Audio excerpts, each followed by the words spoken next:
राधे राधे। कैसे हैं आप सब? तो चलिए आज हम बनाते हैं नेपाल के असली मोमोज, क्योंकि हमारे यहाँ तो इसे अलग अलग तरीके से बना दिया जाता है, लेकिन जो असली मोमोज होता है उसमें सब्जियों को ना ही फ्राई किया जाता है ना ही मोमोज को। तो जहाँ से ये रेसिपी आई है वही वाला टेस्ट और टेक्सचर चलिए आज हम बनाते हैं, और ये बहुत फटाफट बन जाता है और ये मोमोज हेल्दी भी होता है। और साथ में ही हम बनाएंगे तीखी वाली लाल चटनी। तो चलिए इसे फटाफट से बनाना हम शुरू करते हैं। तो इसे बनाने के लिए मैंने कुछ तैयारी पहले ही कर लिया था, यानी पत्ता गोभी को मैंने छोटे छोटे टुकड़ों में कर लिया है और इसे हम चॉपर में डाल करके बारीक चॉप कर लेंगे। अगर आपके पास चॉपर नहीं है तो आप इसे ग्रेट कर लें, जो बारीक वाला ग्रेटर होता है ना उसी से हमें ग्रेट कर लेना है। तो पत्ता गोभी को मैंने 2 से 3 बार में सारा चॉप करके तैयार कर लिया है। और इसी चॉपर में अब हम डाल देंगे शिमला मिर्च और गाजर। तो मैंने यहाँ 2 शिमला मिर्च और 2 गाजर लिया था, इसे भी बिल्कुल बारीक चॉप कर लेंगे। और अगर आप पत्ता गोभी को ग्रेट कर रहे हैं तो इन दोनों चीजों को भी आप ग्रेट कर सकते हैं, या बिल्कुल बारीक करके काट के आप डाल दे।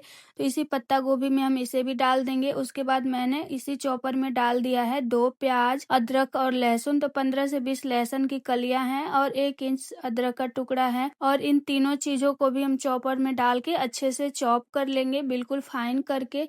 और इसी में हम डाल देंगे, यानी कि जिसमें हम सारी सब्जियां पहले डाले हुए हैं इसे भी डाल देंगे। और इसमें हम डालेंगे 1 चम्मच के करीब नमक, और नमक डालकर इन सारी चीजों में अच्छे से मिक्स कर देना है। और मिक्स करके इसे हम साइड में रख देंगे ताकि सारी सब्जियां पानी छोड़ दे। और नमक थोड़ा सा ज्यादा ही डालेंगे क्योंकि ये पानी के साथ निकल जाएगा। तो इसे अब हम साइड में रख देंगे। और अब मोमोज के लिए आटा लगा के तैयार कर लेंगे। तो मैंने यहाँ एक बाउल में 1 कटोरी भर करके मैदा लिया है। इसमें टेस्ट के अकॉर्डिंग नमक डाल देंगे और 2 चम्मच रिफाइंड ऑयल डालना है। और डाल करके इसमें थोड़ा थोड़ा पानी डालते हुए नॉर्मल डो तैयार कर लेंगे।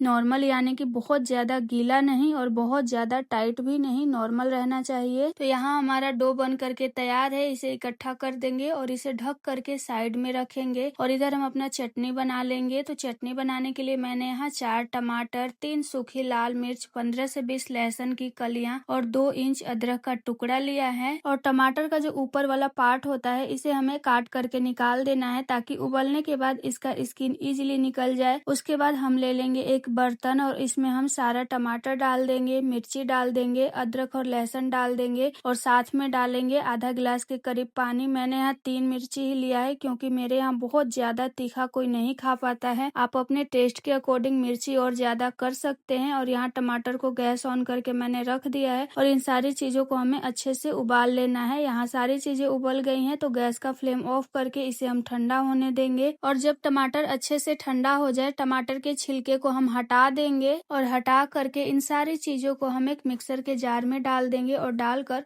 बिल्कुल फाइन पेस्ट इस तरीके का हमें बना करके तैयार कर लेना है। तो अब हम गैस ऑन करके एक पैन रखेंगे और इसमें डालेंगे 2 चम्मच रिफाइंड ऑयल।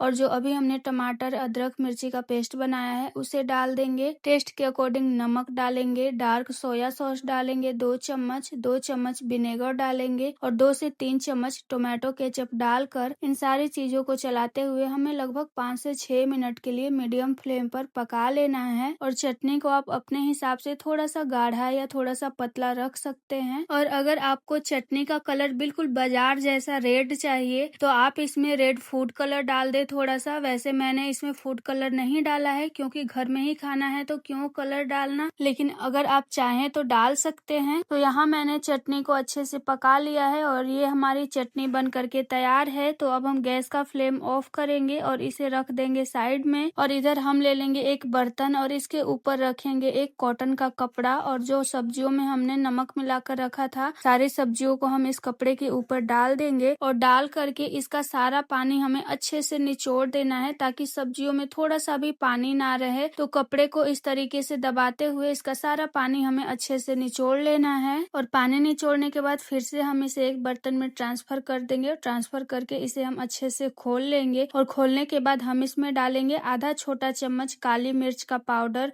और पाउडर डाल के अच्छे से हमें इसमें मिक्स कर लेना है। तो ये हमारा स्टफिंग बन करके तैयार है। तो चलिए अब हम फटाफट मोमोज स्टफ करके तैयार कर लेते हैं। और हमने जो मोमोज के लिए आटा लगा के तैयार किया था उसे लेंगे और उसमें से एक छोटी सी लोई तोड़ेंगे। एकदम छोटी सी लोई तोड़नी है और तोड़ करके इसे सूखा मैदा में लगाते हुए पतला बेल लेना है। ध्यान रखें, आप कभी भी मोमोज बनाएं तो उसकी जो पूरी होती है वो पतली बेल के तैयार करें। और बेलने के बाद इस तरीके से हम इसे फोल्ड करेंगे। ये शेप मुझे काफ़ी आसान लगता है, इसे कोई भी बना ले। जो पहली बार मोमोज बना रहा है ना, वो भी इस शेप को बना करके तैयार कर लेगा। और ये मुझे काफ़ी सुंदर लगता है देखने में भी, इसीलिए मैं यही शेप बनाती हूँ। आप अपने हिसाब से कोई भी शेप बना सकते हैं। मोमोज के बहुत सारे डिज़ाइन आते हैं, आप कोई भी डिज़ाइन बना ले, लेकिन ये काफ़ी ईजी है बनाने में और देखने में भी सुंदर लगता है। तो इसी तरीके से हम सारे मोमोज को बना करके तैयार कर लेंगे। तो यहाँ मैंने मोमोज बना के तैयार कर लिया है। तो हम गैस ऑन करके और मोमोज को स्टीम करने के लिए एक बर्तन रखेंगे और इसमें पानी डाल करके ढक के इसे गर्म होने देंगे। और मोमोज को स्टीम करने के लिए मैंने यहाँ एक होल वाली प्लेट ले ली है। इसको हम ऑयल से अच्छे से ग्रीस करेंगे ताकि मोमोज इजीली निकल जाए, बिल्कुल भी प्लेट में चिपके ना। उसके बाद हम एक एक करके इस तरीके से मोमोज को सेट कर देंगे प्लेट में। अगर आपके पास होल वाली प्लेट नहीं है तो आप नॉर्मल वाली भी ले सकते हैं। और यहाँ मैंने सारा मोमोज इसमें सेट कर दिया है और इधर हमारे पानी में भी उबाल आ गया है। ध्यान रखें, जब पानी अच्छे से उबलने लगे तभी इसमें हमें प्लेट डालना है। और प्लेट डाल करके हम इसे 15 मिनट के लिए हाई फ्लेम पर स्टीम कर लेंगे। तो यहाँ मोमोज को स्टीम होते हुए 15 मिनट हो गया है और ये अच्छे से स्टीम हो गया है। तो इसके ऊपर हम बारीक कटा हुआ फ्रेश हरा धनिया डाल देंगे ताकि ये देखने में और भी ज्यादा अच्छा लगे। और यहाँ मैं मोमोज आपको निकाल के दिखाती हूँ प्लेट से। देखिए ऑयल लगाने की वजह से कितना इजीली निकल जा रहा है एकदम अच्छे से। अगर आप ऑयल नहीं लगाएंगे तो प्लेट में ये चिपक जाता है। तो अब हम मोमोज को गर्मा गर्म सर्व करेंगे। आप मोमोज को कभी भी बिल्कुल गर्मा गर्म सर्व करें, नहीं तो ठंडा होने के बाद ये स्टिकी हो जाता है, फिर बिल्कुल भी टेस्ट नहीं आता खाने में। और ये हमारी तीखी और चटपटी सी चटनी भी मैंने यहाँ सर्व कर लिया। तो लीजिए, ये हमारा मोमोज और चटनी बन करके तैयार है। एक मोमोज मैं आपको तोड़ करके दिखाती हूँ। देखिए कितना ज्यादा सॉफ्ट है, बिल्कुल भी हार्ड नहीं हुआ है, स्टिकी नहीं हुआ है। तो ये हमारी रियल मोमोज की रेसिपी आपको कैसी लगी कमेंट करके जरूर बताइएगा। और अगर वीडियो पसंद आया हो तो लाइक और शेयर जरूर कीजिएगा।